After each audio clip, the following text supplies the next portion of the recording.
मुख्यमंत्री भूपेश बघेल का राजभवन पर बड़ा हमला।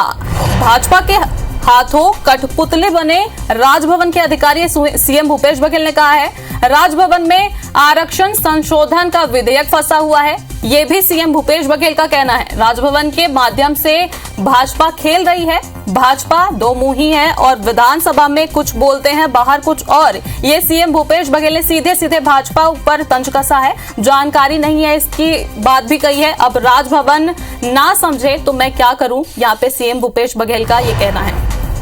तो मुख्यमंत्री भूपेश बघेल राजभवन पर सीधा हमला बोल रहे हैं और भाजपा के हाथों की कठपुतली बता रहे हैं। राजभवन के अधिकारी को सीएम ने भाजपा की कठपुतली तक कह दिया।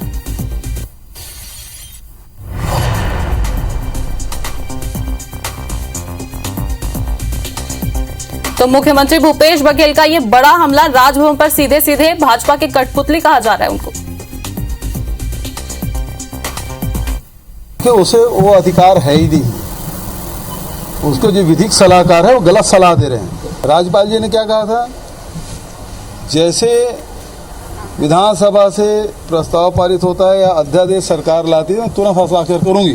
विधानसभा से बड़ा हो जाएगा कोई विभाग, तो विभागों से जानकारी ले रहे हैं। विधानसभा से कोई पारित होने के बाद विभागों से जानकारी नहीं ली जाती। पहले कुछ स्टैंड था, अब वो धीरे धीरे स्टैंड बदलते जा रहा है। फिर बोले मैं तो केवल आदिवासियों के लिए बोली थी, तो आरक्षण केवल आदिवासी के लिए नहीं है, आदिवासी के लिए तो है ही। 20% था, उसको 32% हम लोगों ने किया है। और कुल मिला के ये है कि भारतीय जनता पार्टी के हाथों राजभवन के द्वारा सब खेल हो रहा है और ये ठीक नहीं है। और जब विधानसभा कार्रवाई होती है तो राजभवन सीधा सुनाई देता है, वहाँ स्पीकर लगा रहता है। तो क्या सारे प्रक्रिया के बारे में जानकारी नहीं थी राजभवन को? तो केवल ये भारतीय जनता पार्टी के हाथों में कठपुतली बने हुए हैं राजभवन के अधिकारी और उस प्रकार से उनके निर्देशों पे काम कर रहे हैं जो इस प्रदेश के हित में नहीं है। आरक्षण कोई एक वर्ग का नहीं होता, आरक्षण में सारे वर्गों के लिए होता है, सारे नियम होते हैं। क्या ये बात राजभवन को पता नहीं? और जब हो गया तो क्यूरी किससे कर रहे हैं? इतने साल हो गए राजभवन में रहते, राज्यपाल के रहते, बस्तर गई, सरगुजा गई, सब जगह घूम रहे हैं। क्या वहाँ पिछड़े वर्गों की स्थिति उस प्रकार से नहीं है? उसके जीवन स्तर में कौन सा बदलाव आ गया? और इस बात को यदि राजभवन ना समझे तो मैं क्या कर सकता हूँ? तो इसी खबर पर बात करने के लिए हमारे साथ कांग्रेस से प्रमोद दुबे जी जुड़ चुके हैं और बीजेपी से केदार गुप्ता जी जुड़े हैं। तो सबसे पहले बीजेपी से मेरा सवाल कि सीएम के बयान पर आप क्या कहेंगे? सीएम ने सीधा बीजेपी पर ये बयान दे दिया, मतलब राजभवन पर ये बयान दिया है, तो इस पे आपकी क्या प्रतिक्रिया? देखिए, पहली बात तो मैं ये कहूंगा कि राजभवन और राज्यपाल जी संवैधानिक गरिमा के सबसे बड़े पद होते हैं किसी भी प्रदेश में। और अगर वो आरक्षण के जो मसौदा आया है विधानसभा से पास होकर उस पर कोई विश्लेषण कर रहे हैं, अध्ययन कर रहे हैं, कानूनी रूप से उसका अध्ययन करके उसे दस्तखत करने की बात कर रहे हैं, तो मैं समझता हूँ ये आदिवासी भाइयों के, ओबीसी वर्ग के भाइयों के हित में है। क्योंकि जब तक किसी भी चीज का कानूनी पहलू क्लियर नहीं होगा, तो जैसा ये हाईकोर्ट में हारे हैं, फिर से वो कहीं पिटीशन जाएगा और हारेंगे। तो निश्चित रूप से अगर राजभवन किसी बारे में विवेचना कर रहा है, उसकी चिंता कर रहा है, तो उसका समर्थन करना चाहिए, ना कि ऐसे हल्के शब्द बोलना चाहिए, कठपुतली। आखिर संविधान का की गरिमा और संविधान का सम्मान हम राजनीतिक क्षेत्र के लोग नहीं करेंगे तो कौन करेगा? कौन सम्मान करेगा? और मैं कहता हूं कि माननीय मुख्यमंत्री जी जैसे उच्च पद पर आसीन और अगर इस प्रकार की कठपुतली जैसी बात करते हैं तो क्या ये शोभा देता है? क्या संदेश जाता है आम जनता पर? वो राजभवन पर क्या विश्वास करेंगे? तो निश्चित रूप से कानून का माखौल नहीं उड़ाना चाहिए, कानून का साथ देना चाहिए, कानून का सम्मान करना चाहिए। अब मैं पूछता हूं कि 3 महीने तक के सितंबर में हाईकोर्ट से हार गए थे, फिर क्यों इन्हें अन्य प्रदेशों में अध्ययन करने के लिए समिति बनानी पड़ी? क्या ऑनलाइन किताबें और ऑनलाइन उनकी चीजें उपस्थित मौजूद नहीं थी? ये तो उसी के लिए खाली 3 महीना टाइम पास कर दिए। तो निश्चित रूप से कांग्रेस की सरकार आरक्षण के आदिवासी भाइयों के पक्ष में नहीं है। ये कुछ भी मसौदे ऐसे ला रही है कि जो कानूनी उलझन में पड़ जाए। और महामहिम राज्यपाल जी जब इसके बारे में स्क्रूटनी कर रही है, उसको समझने और समझाने का प्रयास कर रही है, तो कठपुतली जैसे शब्द वापरते हैं।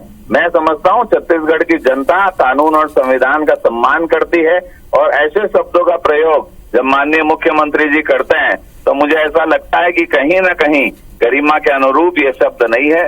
और आरक्षण लागू होना चाहिए, आदिवासी भाइयों को, ओबीसी वर्ग को आरक्षण मिलना चाहिए। प्रमोद जी, बीजेपी का जो कहना है उस पर आप क्या कहते हैं, आपकी क्या प्रतिक्रिया? नहीं, निश्चित रूप से क्वांटिफाइबल डाटा इसका बेस है, और क्वांटिफाइबल डाटा को अभी तक अगर चलती हैं या सरकारें चलती हैं तो आपको मालूम है बेहतर ढंग से कि वो संविधान की प्रक्रियाओं के अनुरूप चलती है। संविधान से ऊपर कोई नहीं है। अब कोई विधेयक आया और विधेयक में अगर विधानसभा में उसको पारित कर दिया गया है तो महामहिम राज्यपाल महोदय को अपने अधिकारों के बारे में मालूम है और अपने कर्तव्यों को भी के बारे में भी उनको जानकारी है। कोई भी अगर विधेयक आए और उसको अगर विधानसभा ने पारित कर दिया है तो राजभवन जो होती है वो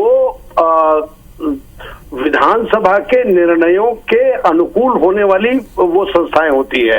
यस करें या नो करें किसी भी चीज को, अगर आपको कोई चीजें अगर कहीं लगता है कि ये डिस्क्वालिफाइड है तो जी बिल्कुल। आप दोनों का ही IBC 24 में जुड़ने के लिए बहुत बहुत शुक्रिया।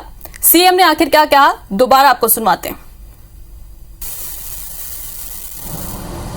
उसको जो विधिक सलाहकार है वो गलत सलाह दे रहे हैं। राज्यपाल जी ने क्या कहा था, जैसे विधानसभा से प्रस्ताव पारित होता है या अध्यादेश सरकार लाती है, मैं तुरंत हस्ताक्षर करूंगी। विधानसभा से बड़ा हो जाएगा कोई विभाग, तो विभागों से जानकारी ले रहे हैं। विधानसभा से कोई पारित होने के बाद विभागों से जानकारी नहीं ली जाती। पहले कुछ स्टैंड था, अब वो धीरे धीरे स्टैंड बदलते जा रहा है। फिर बोले मैं तो केवल आदिवासियों के लिए बोली थी, तो आरक्षण केवल आदिवासी के लिए नहीं है, आदिवासी के लिए तो है ही। 20% था, उसको 32% हम लोगों ने किया है। और कुल मिला के है कि भारतीय जनता पार्टी के हाथों राजभवन के द्वारा सब खेल हो रहा है, और ये ठीक नहीं है। और जब विधानसभा कार्रवाई होती है तो राजभवन सीधा सुनाई देता है, वहाँ स्पीकर लगा रहता है। तो क्या सारी प्रक्रिया के बारे में जानकारी नहीं थी राजभवन को?